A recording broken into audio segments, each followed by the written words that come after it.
Hello, dear students. My name is Ruziyeva Maxbuba Tulkinovna. I am the teacher of the Faculty of Economics and Tourism and from the Department of Tourism and Hotel Management. Today we're going a lesson from projecting and developing tourist itineraries in tourism industry. The theme of our lesson is projecting the activities of tourist enterprises. The plan for today's lesson is tourist enterprise as a design object, features of the analysis and evaluation of the activities of a tourist enterprise, methodology of customer research, and method of studying the competitors. When designing and projecting a tourist enterprise, the following components are taken into account. First of all, the amount of workers, nature and direction of the activity, economic potential, productive capacity, main organizational, economic and financial indicators, strategy and tactics of the enterprise, organizational structure of the management and management level, and leadership style. Tourism industry system includes the following business entities, such kind as firms, producers of services as tourist production like hotels, boarding houses, recreation centers, sanatoriums, and etc.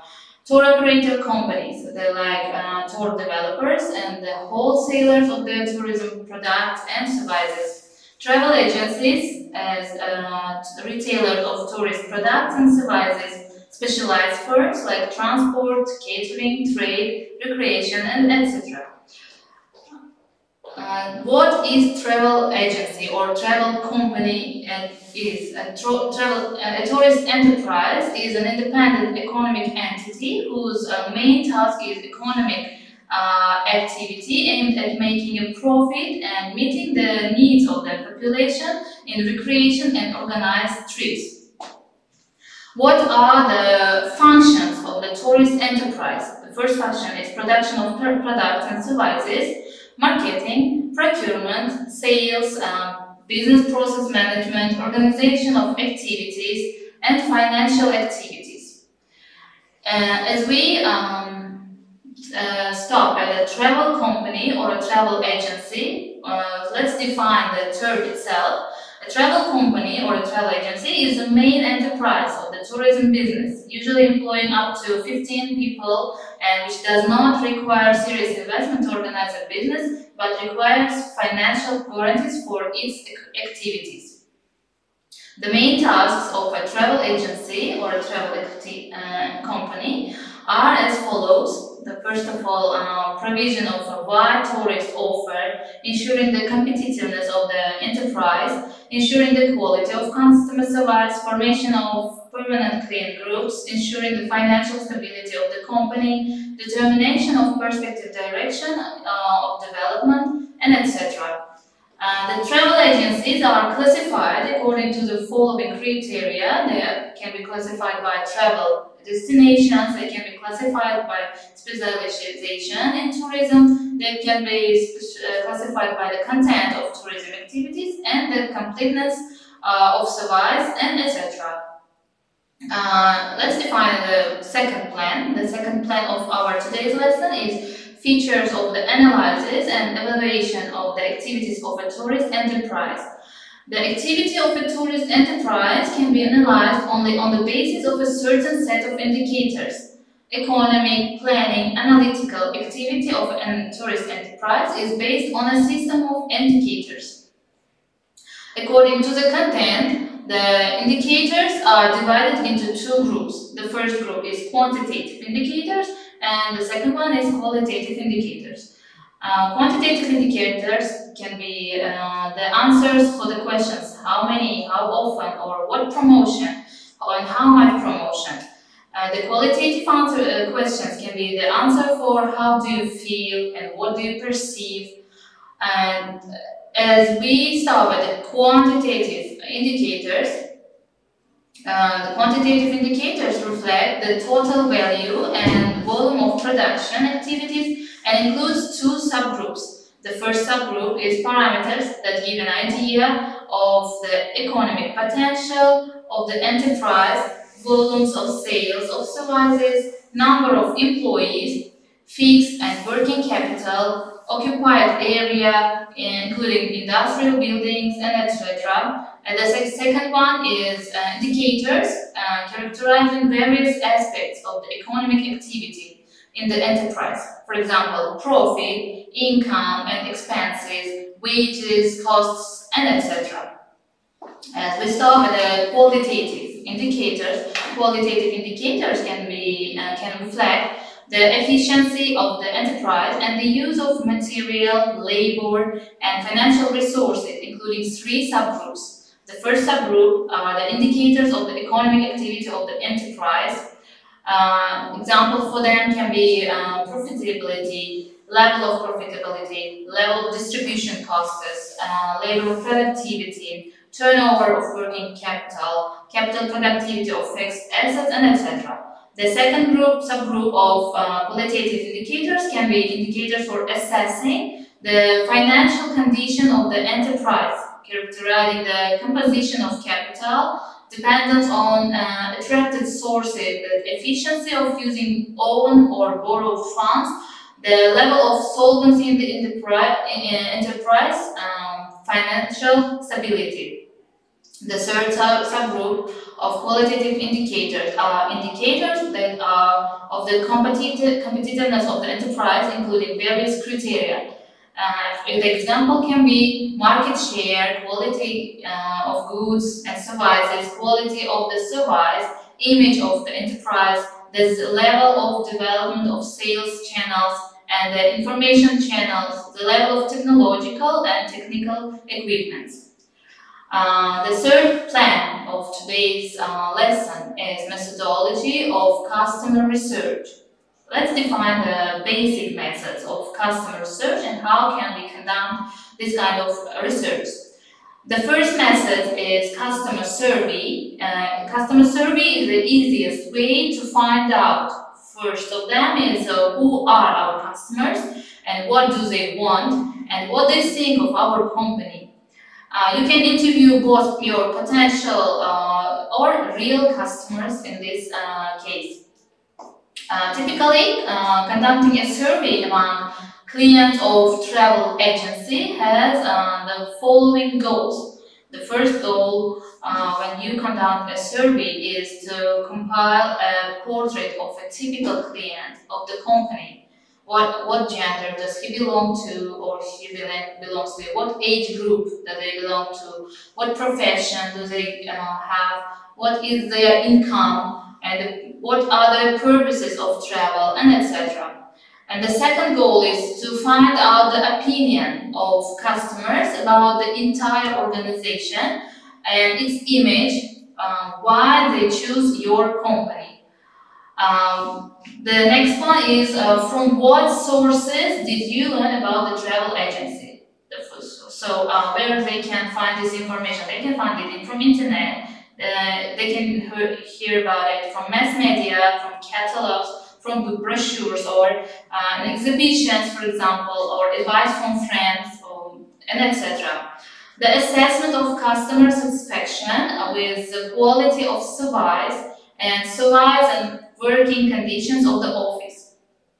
And the next one is comment on the corporate identity of the company. And the last one is determination of the need for new tourism products and services, and etc. So when you are conducting a customer survey, you should pay attention to the following points. And the first of them is the request, as a rule, is valid only at the point of sale of the goods.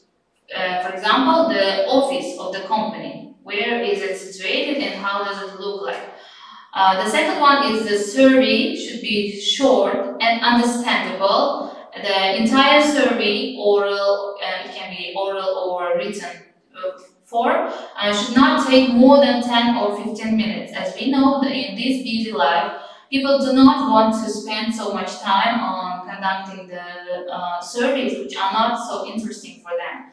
The third one, which we should pay attention to, is when conducting a survey, the principle of feedback should be used. That is, providing useful information to respondents.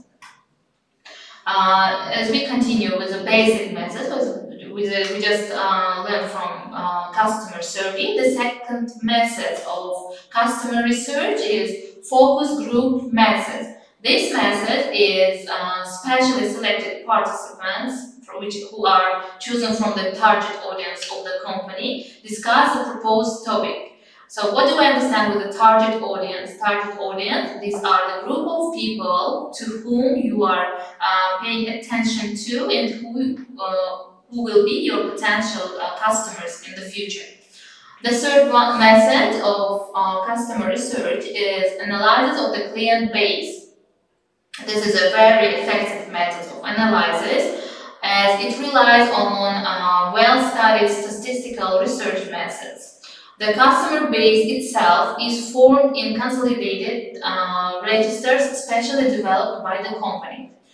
As we learn about the analysis of the client base, we should pay attention to the principle which is called 80-20 rule, or another name of this rule is Pareto principle. The 80-20 rule, also known as the Pareto principle, is a familiar saying that asserts that 80% of the outcomes results from 20% of all causes or inputs for any given event. In business, a goal of the 80-20 rule is to identify inputs that are potentially the most productive and make them the priority. For instance, once managers identify factors that are critical to their company's success, they should give those factors to the most focus. As for the origin of this rule, for the origin of the Pareto principle, we should remember about the Wilfrid Pareto. He was from Italy. He learned the wealth of Italy at that moment when he lived, and he learned that the 80% of Italy's wealth comes from 20% of its population, and that out of this he produced this kind of rule, 80-20 rule, and he found this kind of the same situation in other countries also, in Spain, in France also. The same situation were found. Although the 80-20 rule is frequently used in business and economics, you can apply the concept to any field. Wealth distribution, personal finance, spending habits, and even identify infidelity in personal relationship can all be the subject of the 80-20 rule. So this principle that asserts that 80% of outcomes result from 20% of all causes for any given event. So this rule is called 80-20 rule, and in other words, it can be called as Pareto principle. Let's pay attention to some main ideas on this rule. The 80-20 rule maintains that 80% of outcomes comes from 20% of causes. The 80-20 rule prioritizes the 20% of factors that will produce the best results. A principle of the 80-20 rule is to identify the entity's best assets and use them efficiently to create maximum value. This rule is a percept, not a hard and fast mathematical law. People sometimes mistakenly conclude that if 20% of factors should get priority, then the other 80 can be ignored. That's a really wrong perception. If you continue with the methods of customer research, the next one is survey of own employees. It's really a useful thing because employees of the company can conduct their observation and arrange them in the forms of reports, diaries, notes, and etc. The fifth method of the customer research is getting feedback from the customers. Getting feedback from the customers can happen all the time. It's a common tool for maintaining communication and relationship between the customers and the leaders of the company. And the fourth plan of today's our themes is methods of studying competitors. So what is studying competitors, or in other words, a competitive analysis? A competitive analysis is an assessment of your competitors' products, services, and sales tactics, evaluating their strengths and weaknesses relative to your own. It's a good business practice to conduct a full competitive analysis at least once a year. What is the purpose of a competitive analysis? A competitive analysis will help you see your own unique advantages as well as any potential barriers to growth, so you can strengthen your marketing and business strategies. It also keeps your business proactive instead of reactive. Many entrepreneurs operate based on preconceived ideas about the competitors and market landscape, but those ideas may not be accurate and may be out of date. So there are mainly four steps of conducting a competitive analysis. The first step is identifying your competitors. The second step is gathering information about your competitors. The third step, analyze your competitors' strengths and weaknesses. The first step is determine your competitive advantages. Let's begin from the first step. The first step is identify your competitors. This sounds straightforward, but in fact there are different kinds of competitors to consider. They include direct competitors. These are the businesses that offer similar products and services and target the same customers in the geographic area that your business serves. The second one is secondary or indirect competitors. These are the businesses that offer different products and services and target different clientele, but are in the same general category. For example, they can be as winery or brewery are secondary competitors because they both sell alcohol. And substitute competitor, the third group, these are businesses that offer different products and services but target the same customers in your geographical area. And the second step of our conducting a competitive analysis is gathering information about your competitors. Once you have identified who your customers are, evaluate them in terms of the 4 P's of marketing mix. So what is 4 P's? 4 P's of the marketing mix consists of 4 things. This is place, product, promotion, and the price. So the product, compare their products to your own, ideally by purchasing and trying them out yourself. How is the quality? What features do you like and what features do you don't like? The second one is the price. How are their products and services priced? Do their prices vary for channel partners and customers? What is their discount policy? And can you estimate their cost structure? The third one is place. What is their geographic reach or service area compared to your business? The fourth one is promotion. What marketing tactics are they using to interact and engage their customers? What is their presence on social media? So we can define, as you can see on the table, the 4 P's of our marketing mix. So for product contains features, quality, branding, packaging, and guarantees. Price, it contains price strategy, pricing, allowances, payments, terms, and etc. Place, it can contain channel information, location, inventories, transport, and market coverage. And promotion, it contains advertising, promotional channels, and discounting strategy. The concept of the 4 P's has evolved since its invention, so be sure to look at other factors as well, including the first of them, positioning.